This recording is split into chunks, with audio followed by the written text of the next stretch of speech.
Hi every one. Inorganic കെമിസ്ട്രിയിൽ നിന്ന് ഏറ്റവും കൂടുതൽ നമ്മൾ ഫോക്കസ് ചെയ്യേണ്ട ഒരു ടൈപ്പ് ഓഫ് ക്വസ്റ്റ്യൻസ് ആണ് സ്റ്റേറ്റ്മെന്റ് കറക്റ്റ് റോങ് ടൈപ്പ് ചോദ്യങ്ങൾ.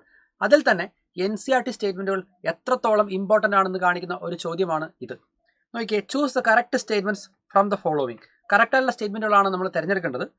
Mn2O7 is an oil at room temperature. ശരിയാണോ? NCERT പറയുന്നു Mn2O7 is a covalent green oil. So this statement is perfectly true. 2. V2O4 react with acid to give VO2 2+. തെറ്റ്. V2O4 ആസിഡുമായിട്ട് react ചെയ്യുന്ന സമയത്ത് ഉണ്ടാവുക VO2+ ആണ്, VO2 2+ അല്ല. So ചെറിയൊരു വ്യത്യാസമാണ്. So this statement is false.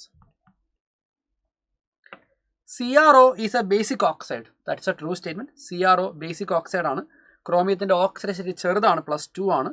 So it is a basic oxide. True. V2O5 does not react with acid. V2O5 ഒരു amphoteric ഓക്സൈഡാണ്. അപ്പോൾ അത് ആസിഡുമായിട്ടും റിയാക്ട് ചെയ്യും, ബേസുമായിട്ടും റിയാക്ട് ചെയ്യും. അപ്പോൾ does not react with acid എന്ന് പറഞ്ഞാൽ that is a false statement. നോക്കി, വളരെ മൈന്യൂട്ട് ആയിട്ടുള്ള ഡീറ്റെയിൽസ് ഒക്കെ ഇമ്പോർട്ടൻ്റ് ആയിട്ട് വരുന്ന ഒരു ചോദ്യമാണിത്. അപ്പോൾ ഇവിടുത്തെ ശരിയായിട്ടുള്ള ആൻസർ ഏതായിരിക്കും വരിക? 1 and 3 മാത്രമാണ് ഇവിടുത്തെ ശരിയായിട്ടുള്ള സ്റ്റേറ്റ്മെന്റുകൾ. Answer option is B here.